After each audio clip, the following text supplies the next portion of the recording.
Hey guys, my name is Harry, and I'm going to talk to you about me wanting to get into the IT industry and about you, some years ago, wanting the same thing.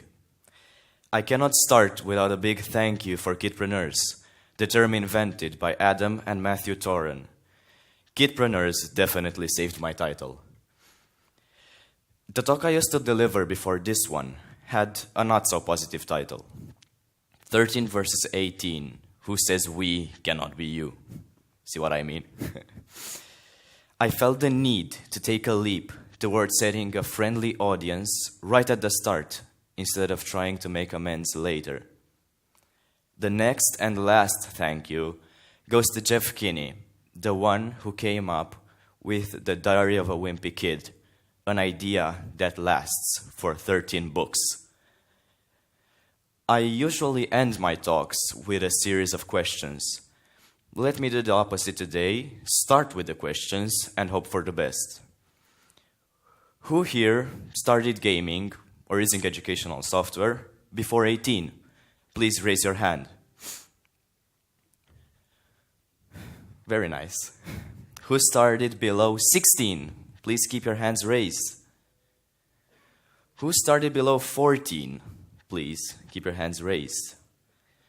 What about 12? What about 9? See? After all, we are all brothers in arms. Talking about beginnings, let me make a confession. My dad's all-time favorite is Wolfenstein 3D. Launched in May 1992, played on a 386, 12 years before I was born. Who out here played it with the arrows on the keyboard? Please raise your hand. Yeah. You know you'll like Wolfenstein. Well, he tried the PS4 version 6 months ago, but he sucked. Don't tell him I said this or I'll have to kill you.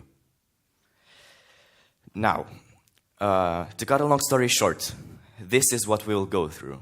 A story that may easily be multiplied by tens of thousands throughout the world.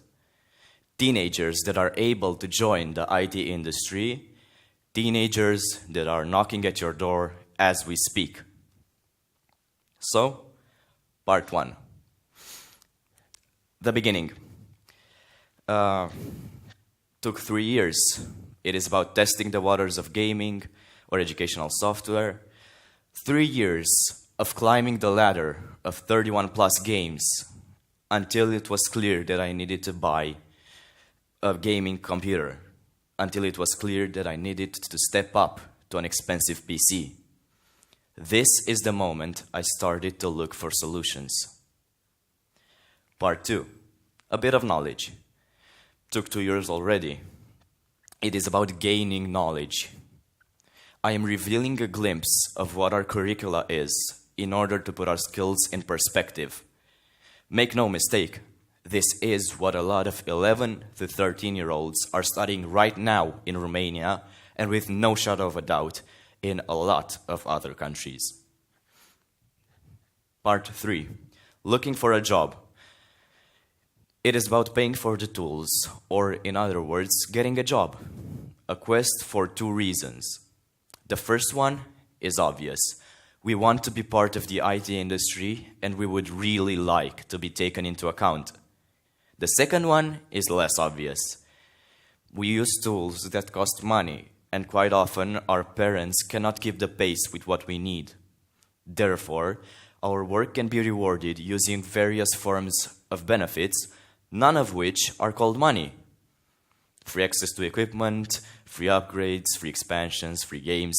You get the point. I talk about the traps we may easily fall into while chasing a job, about the obstacles we face when age is or is perceived as an obstacle rather than an asset. Part 4. Some did it big time. It is about backing up all of the above by showing what my fellow below 18-year-olds achieved in terms of business using their IT knowledge and other people's support. A lot of them made history at an age that is outside the age limits of any entry-level job, or at an age that still requires parental approval. So, let's get started. Part 1, the beginning. 2012, first breakthrough, access to my parents' laptops. I'm in the 2nd grade. I discover educational games, parents' wishful thinking, and a lot of other games on a gaming-dedicated website, which surprisingly still runs to this day. 2014, got my first gaming desktop. I'm in 4th grade. Got my first gaming desktop. Cool. My dad says it cost 3 times more than his first car. Wonder what that car was. I also start attending Comic-Con. Never missed a single edition, close to 10 hours per day, 2 days in a row. Now, 2016 Comic-Con. I start talking to RGDA, a Romanian Game Developers Association, and they let me test all their games. I loved especially those ones. Black the Fall, adventure game from Sun Sailor Studios, I Shall Remain RPG from Scorpio Studios, and Positron X, first-person roguelite shooter by Scorpio Studios. Black the Fall. This is an indie game centered around a worker in a futuristic communist factory that is trying to escape. I Shall Remain, strategy game filled with loads and loads of zombies. Very fun game. Positron X, a first-person shooter that takes place in a futuristic setting. 2017, Comic-Con and DevPlay. I had a new opportunity to look into testing. First of all, Grey Dawn, a first-person horror game that from Interactive Stone. Gibbous, a Cthulhu adventure game from Stuck in Attic, and Gore Script, FPS game from Amused Sloth. Grey Dawn. This is a horror game that entangles you into the terrifying adventure of a priest on a quest to prove his innocence. It is an atmospheric thriller that will keep you on the edge of your seat from start to finish. Gibbous. This is a comedy cosmic horror adventure game that takes place in Transylvania, 1 hour driving from my birthplace. Gore Script. This is a classic FPS. You already know the drill. 18 levels to get through. They get progressively harder from easy to hardcore. I'd say it was not bad as a start. Definitely a lot of variety. I have to confess, I also applied for a tester position in a big company in Romania, but my application got simply ignored. I bet a lot of you know this feeling by now. Part 2, a bit of knowledge. This is the 5th grade programming curricula. Merge sort gave me the hardest time. I hated it. 6th grade, the journey continues, a bit easier, I'd say. 7th grade, loved recursivity. Best one. This school year, 2018-2019, I'll take a break probably, since I have to pass the exam for getting into high school. Now, something I'm really grateful for. I am proud I hold the record of being the youngest speaker wherever I am invited. So far, 5 conferences have been interested in what I have to say. First one in Cluj, Romania. I was 12 years old and the organizer called me the same day I submitted a talk because he thought it was a prank. I am grateful for the chance of being the keynote speaker that closed the conference in front of 550 IT people. It was a bit chilly in that hall, to be honest with you. Next one in Brussels. There was a smaller event, but the visit to the Living Tomorrow house definitely did the trick. It was truly amazing. Make sure you don't miss it while in Brussels.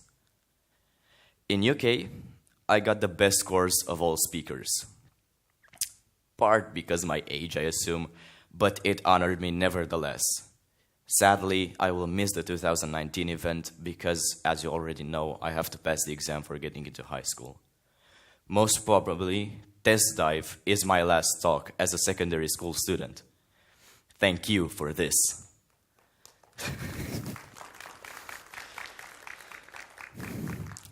Now, let's get to business, literally. Looking for a job. Nicely done till now, right? There's a will, but is there a way? We should explore options for helping parents.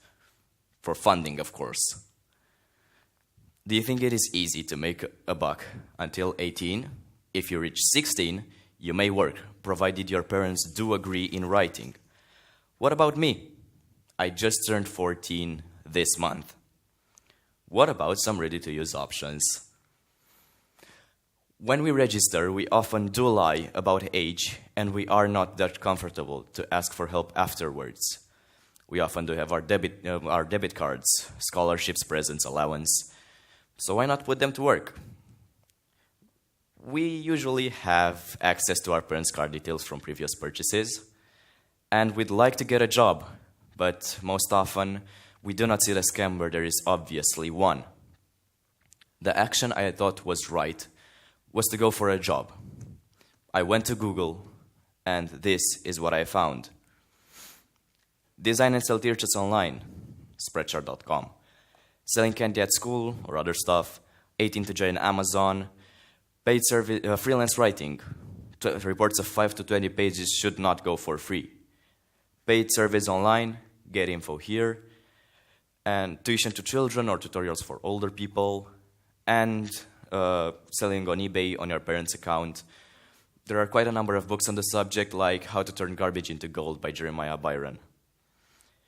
This is what I found, and it isn't encouraging at all.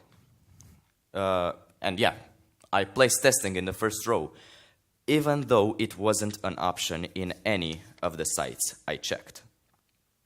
Since we are all looking for jobs, this may not come as a surprise. The easiest way to reach jobs is by Googling online game tester job. And the mighty Google, who values so much its search abilities, will reveal gametesters.net. And on top of the list, cb.gamingjobsonline. There is a money counter on the first page. Refresh, look again, same initial value. Every time you refresh the page, the money counter will reset and start ticking from the initial value of $1,237,639. This may change from time to time randomly. Nice finding. 27 monthly for some truly nice claims. You can get paid to play new and upcoming games. You can get paid to take online surveys. You can get paid to participate in focus groups. You can get paid to try new games, gaming consoles, controllers, or other products, and keep the free products too. And you can get paid to preview new movie or game trailers, and you can get paid to review new games. The use of can instead of will drew my attention. It was the only fishy element I was able to find at that time. But even so, I dare you, who can honestly say this isn't heaven on earth. Love the idea of heaven, but on earth? So I dug a bit more, and I found this. I had an epiphany checking this site. A lot of signs and a meaning for each sign. Too good to be true. After all, testing isn't the best paying job in the universe. You should never pay to test. Check the disclaimers. There is no guarantee you will earn any money using the ideas and the techniques and ideas in this material. Check for grammar and spelling mistakes. You can make your living sitting on your couch and enjoying the testing process. Try to get in touch. It's not really worth their time to reply to people individually. They know that if you're skeptical and you don't fall for it, no big deal. Plenty of fish in the sea. So much for my biggest employment hope. Since it seems easier to invent a startup than to get a job, here are some guys who really scored. Some did it big time. This is where we get to the kidpreneurs. Cameron Johnson, These guys may easily be role models. Cameron Johnson, 11, cheers and tears, youngest American in a Tokyo-based company's board. Mercer Henderson, 13, audience, Soundmojis app. Bella Tipping, 13, Kidscations, travel review website aimed at kids. Ashley Qualls, 14, Whatever Life, web graphics and layouts for MySpace. Shabam Banerjee, 14, Brago Labs, low-cost Bray printers and app. Robert Ney, 14, Ney Games. Bubble Ball, most downloaded free game from Apple surpassing Angry Birds. Nick D'Aloisio, 15, Sumly, app that creates summaries of news articles optimized for the iPhone. Ben Pasternak, 17, Flog, virtual marketplace for teens. Eric Finman, 17, Boatangle, tuition to children, fee-based online video tutoring service. Mihir Garimella, 17, Firefly, low-cost drone for first responders. And George Matus, 18, Teal, unmanned aerial vehicle on batteries. I put George on the list because even though Teal was launched when he was 18, most of the work and ideas were put in before, so when he was a teenager. As if it is not enough to see that they had the guts to go for a startup, let me show you some of the amounts involved, wherever I could find them. $4.5 million earned yearly from 15 years old by Cameron Johnson. $1.5 million turned down by Ashley Qualls in 2006 for Whatever Life. $1+ million downloads for Bubble Ball by Ney Games in the first 2 weeks. $30 million paid by Yahoo for Sumly, and $2.8 million raised in seed funding by Teal. These are the guys I'm talking about at the ages of their breakthroughs. Ladies first. Ashley Qualls, Bella Tipping, Mercer Henderson, and the guys now. Ben Pasternak, Cameron Johnson, Eric Finman, George Matus, Mihir Garimella, Nick D'Aloisio, Robert Ney, and Shabam Banerjee. From kids to kidpreneurs. Is this the right track? Say yes. Thank you for having me here. Please feel free to ask questions. I hope to have all of your answers. Thank you very much, Harry. Please, big hand for our kidpreneur once again. And now, Harry, a few questions for our audience. Sure. So, how you played and tested and found bugs in Witcher 3? So, in Witcher 3, I got the beta version of it, and I played through each quest about 7 times, creating a new character for each quest. So I started the game over for each quest and trying each route to get to. For example, if it was to kill a mob, I checked the time it took. So basically, for example, there was a level with a huge bat. So when I killed it, I wanted to see how much time I could keep it, because a new player to the game won't do as well as an experienced player. So he will take more time in killing that mob, for example. So I wanted to expand the amount of time I took to kill that bat as much as possible. So, for example, the bug I found there was that if you took it, like, it should have had a radius where you can, where it should come after you. And if you exit that radius, it should stop and just go back to the spawn point. And the bug was that it would follow you wherever you would go. So, for example, if a new player got scared and started running, he wouldn't be able, as the game was intended to do, he wouldn't be able to just go back, heal up, get some more items, and then come back. He would die instantly. and lose everything he had. So that was, for example, a bug I tested in Witcher 3. I didn't find as many bugs as I wanted to, but for example, in World of Warcraft, I tested the new expansion, and there were a lot of bugs. And I think the easiest way to test bugs for me personally is by doing the same thing for hours and hours on end until I find what I'm looking for. So I don't, when I test, I don't know where the bug should be, but I expect it to be somewhere through my experience. For example, my experience comes from testing The Witcher 3, World of Warcraft, a bit of Assassin's Creed, Overwatch, League of Legends, Dota 2, Warcraft 3, because they just launched a new patch for Warcraft 3, by the way. Let me think. Heroes of the Storm, mainly Blizzard games. I love Blizzard. It's the best company. So yeah, if that answers your question. Okay, thank you. And the next question, Harry, for you.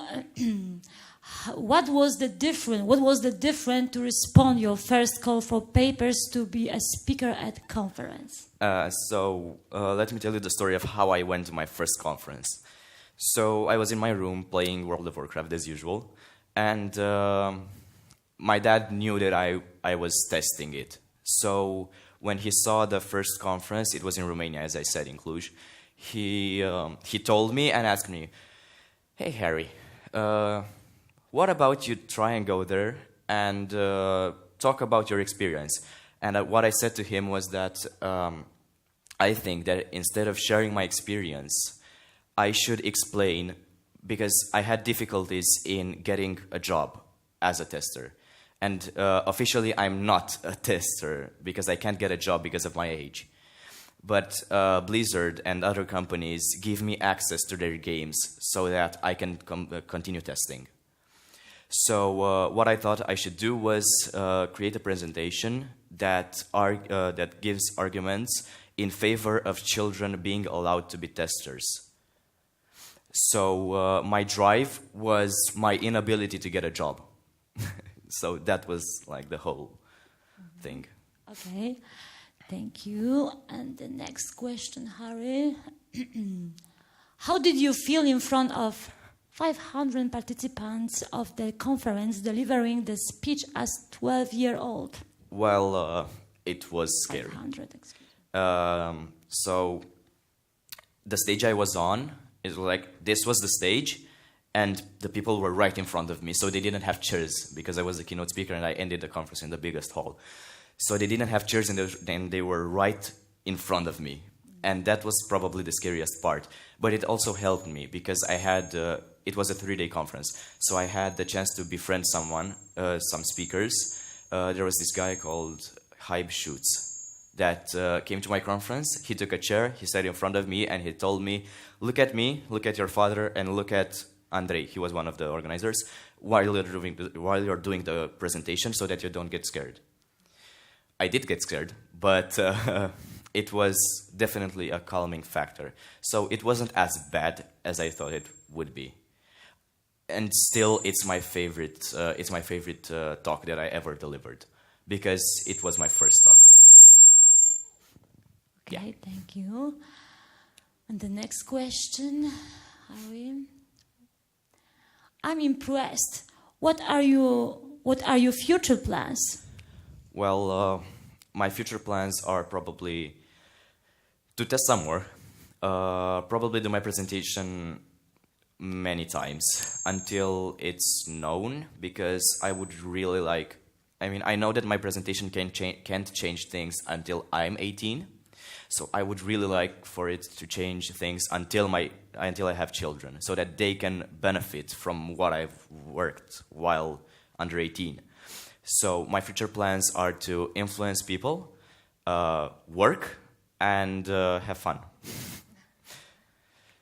And play World of Warcraft and League of Legends, but... Yeah. Okay, thank you. And Dota 2. The question from audience. Can you say you are a gamer? Yeah. I like playing games. My mother tells me I play too many games and I should learn more. But yeah, yeah. I mean, I see games as an opportunity to develop yourself. That's why I like calling myself a gamer, because, for example, I learned English from playing World of Warcraft, because I wanted to talk to people in the game, but I couldn't because I didn't know English. So I started learning English for World of Warcraft. So I think games are a great way to start developing yourself, and games can make you learn things that you wouldn't have without them. For example, and this is the last example, League of Legends actually developed my my team building skills, because in League of Legends, if you argue too much with your team, you're gonna lose. If you don't help your team, you're gonna lose. So it teaches you some basic things about being in a team, for example. Thank you, Harry. And perhaps the last question, you have maintained scams. Have you run into any you are willing to share? Well, even the sites I gave, I said there were scams because there were many reports of them being scams. And I don't think I can publicly say some of the scams, but I haven't run into as many as I thought I would.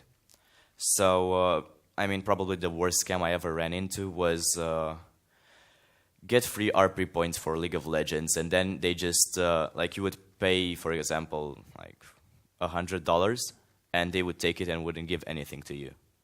So that's probably the biggest scam I ran into. But there aren't as many scams as I thought there would be. Like, people aren't as mean as I thought they would be. Harry, thank you very much for your presentation. Interesting presentation. So big applause for our superstar.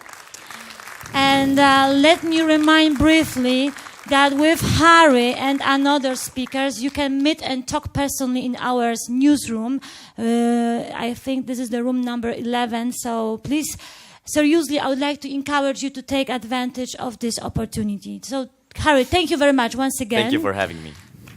And now we want to know who was the author of the best questions for Harry. One second, please.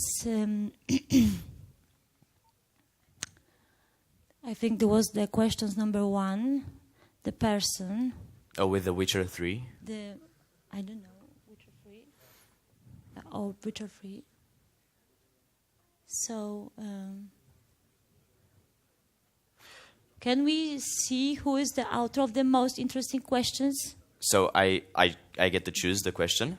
No, we have, because the people from the audience use tool Slido, they can ask you questions. I think it is, one second, because we have the special gift for this person. It is, I think, Marysia.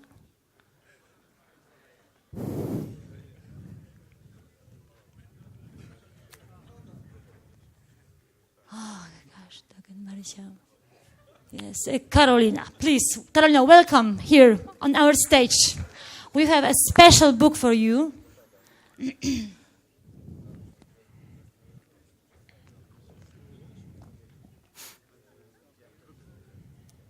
Carolina, thank you very much for your question. Please, big hand for Carolina. Thank you very much. And as I told you, Harry and another speaker are waiting for you in our newsrooms. You can ask even more questions to our speakers. And thank you very much. We will see at 5 to 11 a.m. Thank you.